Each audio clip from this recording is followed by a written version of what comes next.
Ooh, I'm gonna put on my hat for this one because it's about to get bumpy. Welcome back to the Papa Meat channel. How you doing? How you doing? Come on in and sit on down. Today we're gonna be switching it up a little bit. I'm gonna be doing a little bit of a recommendation video, as it were, of Netflix's hidden body horror anime. What could it be? What is it, Hunter? Tell us. It's a little thing called Baki the Grappler, baby, or just Baki or Baki Hanma. There's a bunch of different things we'll get into. This show, this manga, as it were, this anime, has left such an impactful imprint on just like when I first was introduced to it. Back in the day, you could buy the Dragon Ball Z season box sets, and Baki the Grappler DVDs were advertised in those. This is probably back in like 2004, 2005 maybe. I was hooked. I was so fascinated, so drawn in. I don't think that my young, cold little heart knew about my love for horror yet, but I think it was the start. It was the start of something crazy. It truly is just this magnificently fucking disgusting anime that kind of fits all the regular tropes, but it stands out in just a couple important ways, and I just wanted to talk today about it. Today's video is sponsored by Air Up.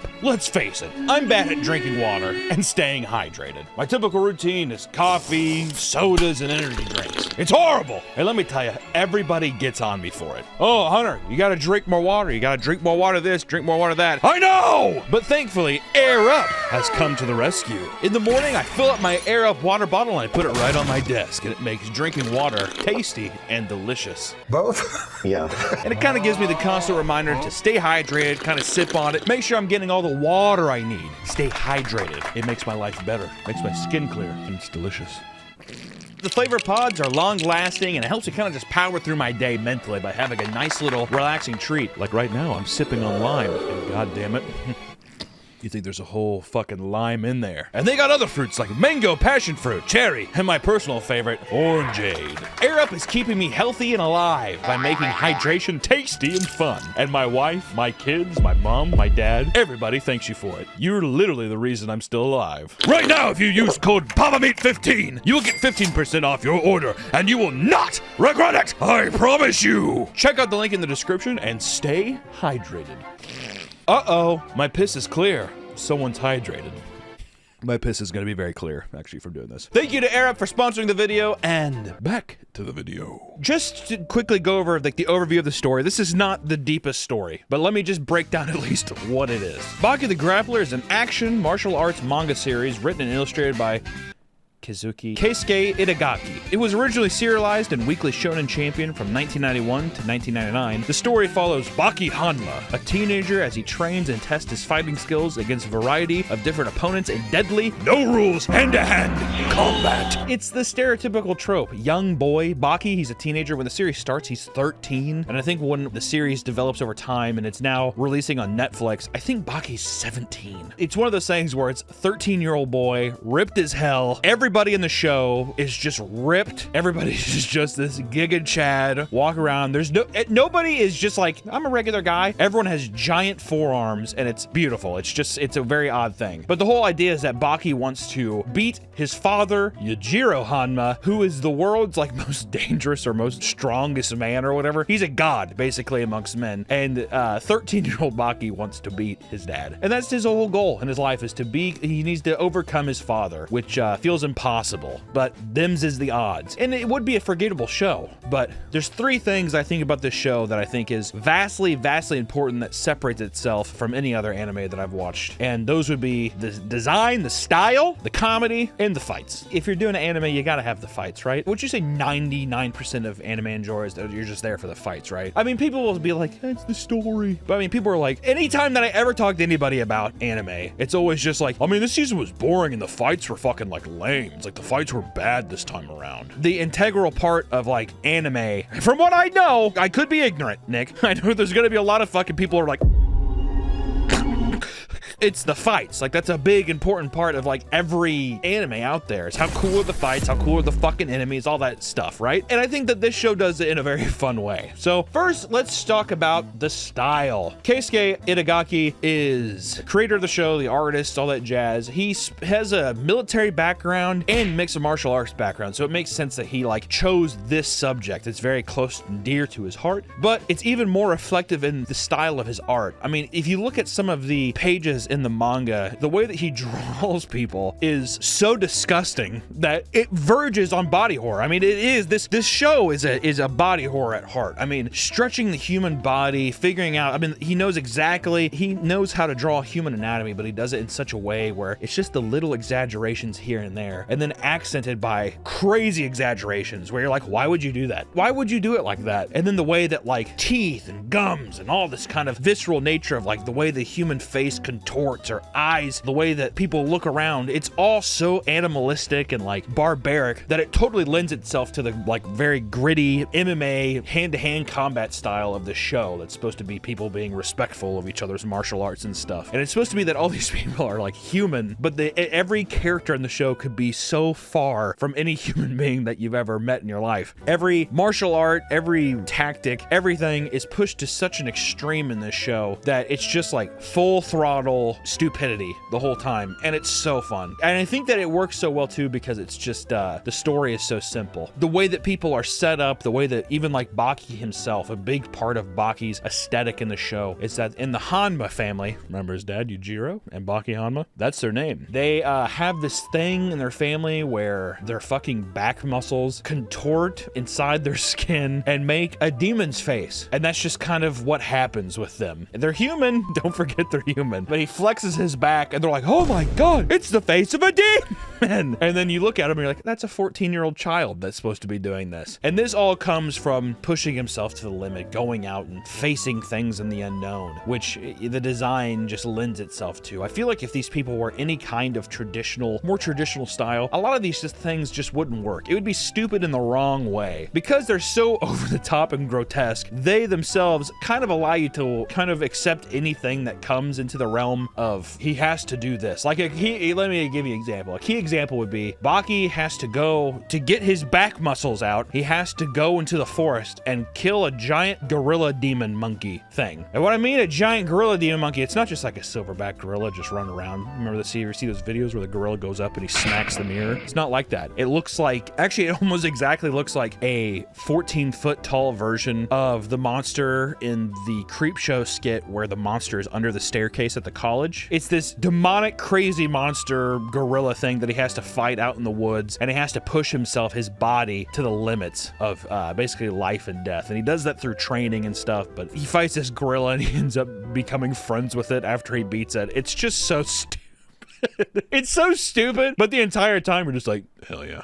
That's pretty sweet. Just watching a 13-year-old child go into the like Amazon jungle and he's like, I have to beat my father. He's a war criminal. That's pretty much the entire show. It's literally all or nothing with every character. Every character is just pushed to such a grotesque extreme, and it all feels kind of normalized because it's just a big fucking like circus freak show of characters that are just existing in this world and talking to each other. And it's even funnier when you see these characters who are so grotesque in nature who sit there and they're like, oh my god, he's doing the rotating palm technique. And they're like, what? And it's like this giant Giga Chad face guy. What are you talking about? I work at Verizon. He's like 6'5", shredded. I have no idea what's going on. I'm not a martial artist. I'm just a regular guy. The rolling palm technique was taught by 15th century monks, blah, blah, blah, blah, blah. And they do the whole exposition kind of thing. You know what I mean? Hey, whenever I watch it, my mind immediately goes to like a Lars von Trier film. If you've ever seen House That Jack Built, it's the most Lars von Trier thing where he's trying to say like, I need to explain how a bicycle works. And instead of just being like, you got a couple wheels and that stuff, he's like, it's like the operator at a lighthouse. And you're like, The operator at a lighthouse does, and you're like, oh god, just tell us what you want to let us know, and like, fuck's sakes, man. But these things work because of just the style. I mean, there's so many great characters that are, I mean, you have a surgeon character with like really fire red hair that's just so obscenely buff. There's a mob boss character that's 16 or 17, and he's like 8'5".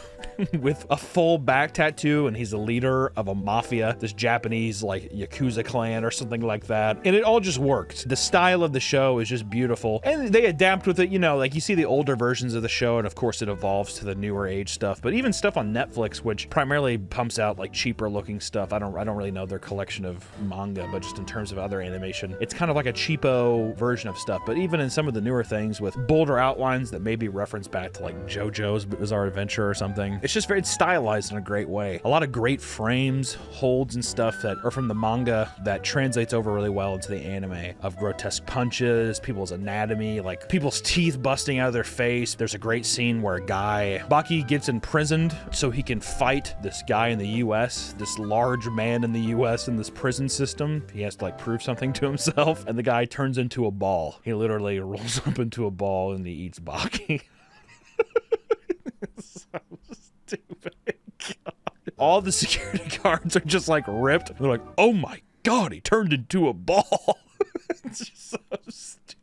But I don't know. There's just so much charm to it. It's nice. Segues perfectly into part 2 of why I love this is the comedy. Usually whenever a piece of media works well is whenever everything is kind of connected in the universe. Think about any show you like. Usually every character in the series, every pivotal main character in the series is all connected through a central theme. One of my favorite shows right now is Barry. It's all about the idea of, can people change? And then every character in that show is kind of dealing with that issue. Can this person really change? Can people actually change? That, I think, also aesthetically goes through in terms of tone and in terms of like the way characters go. So I think that like when they approach things at a comedic level, it approaches it in the same kind of grandiose nature of every single character. Baki being 15, 17 years old and traveling around the world fighting prisoners and stuff is so absurd, but then they have the character that he's facing have something just as absurd. Like, to go back to the prisoner before, the prisoner is just, he's a guy that like just stays in the prison because he's in love with the extremely morbidly obese warden's daughter. And it's so like heavily comedic and cartoonish that all of these aspects are working together and everything is just kind of being pushed at the same kind of pace and same kind of tone. There's no characters that are more serious than the others. Everything is just so over the top and funny. And I could be reading it completely wrong, but I'm usually laughing a lot of the time in these episodes. Whenever we get the exposition of like techniques and stuff, of like the show is trying to tell you about fighting techniques that could be real or could not be real, but when it happens almost every time, it's the most outlandish, stupid thing you've ever heard, where it's some old technique that's been passed down, but it's just really tipping its hat saying, you know, a little milady moment of like,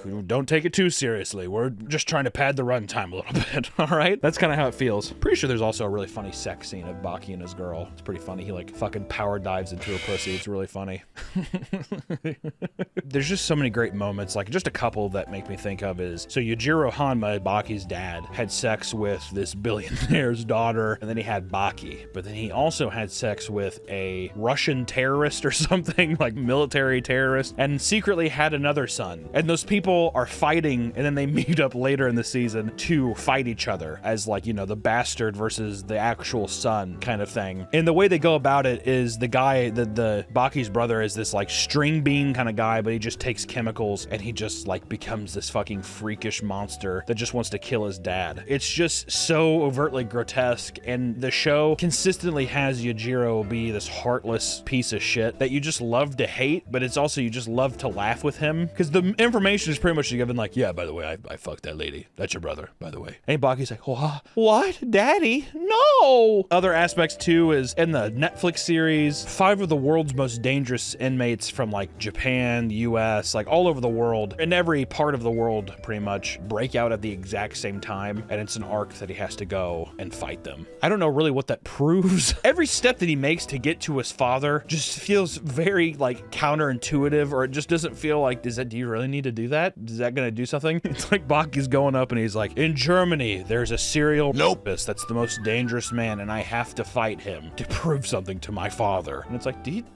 you really though? Is that something that you actually have to do? You can't just train and then just ask your dad to fucking fight. It's like, no, I have to kill or defeat this man. And then it always ends in a way too where Baki fights somebody and then he always gains their respect. It's a lot like Goku kind of thing, where it's like, you know, the big lovable guy, and Baki throws down and he likes to fucking stomp the yard, but at the same time he has a nice big lovable heart where everybody that he fights, he always gets the respect at the end, and he's a nice guy. Versus I feel like if you just see this 15-year-old kid just beat the shit out of and kill people and be a cocky prick, I don't think that you would like him. I think you'd just be like, fuck him. But since he's so lovable, it's easy. And he gets pussy too, so you know, he's cool. He's cool like that. He's like his dad who has sex with terrorists, and that's tied. And last but not least, I mean, like, the most important part of the animes, the fights. Baki the Grappler, at least the season I had, the box that I had that was released in like 2001, not the original series, but the 2001 edition of Baki the Grappler, is all in like a sand pit ring, like a UFC kind of ring, and people, it's like a gladiator pit. So we get just like every episode or every series of episodes, because it's an anime, so it's like, you know, fights take like 4 or 5 episodes of people talking and all that kind of bullshit. But it's just introducing the most absurd characters, gang leaders, world champion boxers, surgeons, and then like, you know, freakish bastard brothers that can bite coconuts in half because their jaw strength is that, you know, much. It's just great. It's like, it adds that cartoonish level of comedy to where when he fights the surgeon, the giant surgeon, and the surgeon's like, by the way, my fingers are scalpels. I'm the best surgeon in the whole world, Baki, and you have to fight me. I'm 7'2" and I weigh 400 pounds of raw muscle. He stabs into his neck and he cuts off Baki's optic nerves, and he can't see him, he blinds him. And yet somehow still 15-year-old Baki kind of pulls out a way to take home the W there. It's just introducing these small elements and, you know, taking like generalized, I mean, I'm speaking on my ass here a little bit, but taking generalized like martial arts, all kinds of martial arts, having an understanding of them, and then just like amplifying them to a completely false area. Like taking Brazilian Jiu-Jitsu and being like, if you had a fucking move called like the dove tackle, I don't fucking know, like the pelican's tackle, and then you switch it and you're like, oh, it's the eagle tackle. When you're able to contort your body and control every muscle in your body, you're able to like breathe molten lava and, you know, shit your pants. It's just like adapting what is actually real and pushing it to an extreme to where people are able to, you know, punch holes in mountains and cut people's optic nerves with their fingers or something. Like, it's just over the top. But what I will say is the fighting is the best part of the show. The style mixed with the fighting is so gratuitous that it's legitimately horrifying. It's this completely primal, visceral visual appetite of just people's extremely exaggerated motions and the way people's bodies bend and flex and the way that people's bones break or their teeth bust out of their mouth, their eyeballs fucking combust. It's just this non-stop barrage, and nobody ever gives up. So it's just people being beaten down to like a lifeless pulp, and they keep getting up, and it's just this unbearable torture of like watching people just get beaten to death. But it's just very rewarding because the show also plays a lot with, it kind of like has a fun time with like who loses. I mean, if Baki's on screen, the guy's gonna win. He's gonna win. It's his show. It's his name. His name's in the show. But you get tons of fights of, you know, people who aren't Baki, and it's a fun way of being invested into these like little microcosms of altercations and fights and the weird little micro dramas that inhabit these little spaces in time. And it's very, very fun. Seeing Baki beat his brother, he's pretty much like, the only thing I can do right now is just strangle you. And if you survive through that, you win. It's such a gruesome strangling, and he like lifts his brother up, and the guy's like strangling in the air, he's holding him. Or early on in the season, one of the biker gang guys breaks his arm, but he just like beats a guy to death with his broken limb, and his arm is like all contorted and like totally fucked up. It's just awesome. It's really, really brutal, and I think that the show, even if you watch the show on mute, it would still be that entertaining. I think that's like something worth saying, because you can have cool action fights. Like I've seen fucking Demon Slayer. Oh, we get it. Ooh. I think it's boring. I said it. I think it's boring. I know there's going to be a lot of people who are very upset with that. He said what? He said what about Tanjiro? Holy shit! Chainsaw Man's fine too. A lot of talent is put into those things, but the Baki shows are just cheap enough to just be awful. But it also makes it so endearing and so like more memorable to me than a lot of other shows, that I think that's what makes it stand out so much. And I think it's just worth the watch. I think that it is a hidden body horror. The whole thing is a horror. It's not an action series. It's a melodrama fucking horror series of like watching people get beaten to death and like the fucking demons that walk the earth that are like disguised as human beings. It is truly a awesome show. If you haven't checked it out, you absolutely should. And also, quick shout out to Marimomo Morimo. I hope I said that right. He has been doing reanimates of the Breaking Bad series, except using like the style of Baki the Grappler. And it just exemplifies what I love about the Baki style of, you can do this exact scene with the same dialogue and put the Baki style in it, and it just oddly works, and it's so fucking satisfying. And you guys have got to go check this guy out. He's fucking awesome. I love his animation. So Baki the Grappler, a hidden horror anime. What's some horror anime that you like that I missed? Is it Parasite? Did you like Parasite, Hunter? It's okay. Parasite, the body horror in Parasite, it's not nearly as exciting as the Baki stuff. I'm telling you that right now. Watching any one buff character stand without a shirt in Baki is more horrifying than any kind of body horror that goes on in Parasite. Not to talk shit on Parasite, because it's fine. I just mean, like, Baki just does something to me, man. I get all horned up talking about Baki. My dick gets all sauced up. My dick gets all sauced up. I got like queso cheese on my cock right now. Where am I? Wait, what did I say? You can watch some of this stuff on Netflix. I mean, you can just start with that. I really don't think you have to watch the older shit. If you want to, you can watch. I think there's a bunch of clips online, but the Netflix ones are fun. It's good stuff, and I think they're coming out with another one very soon too. So it'll be cool to see. Baki, the Grappler, Baki, however you want to say it. Check it out. It's good stuff. Also, if you do actually have any horror recommendations, please let me know. I've been reading PTSD Radio. That's a good one. That's a good book you should check out. PTSD Radio has actually made me dress up in military outfits and do stolen valor outside of my public Walgreens. And that's been the real horror that's been happening in my life, is veterans coming up to me with cameras and saying, "Stolen valor!" Okay, I mean, what the fuck am I doing in this video? Are we done?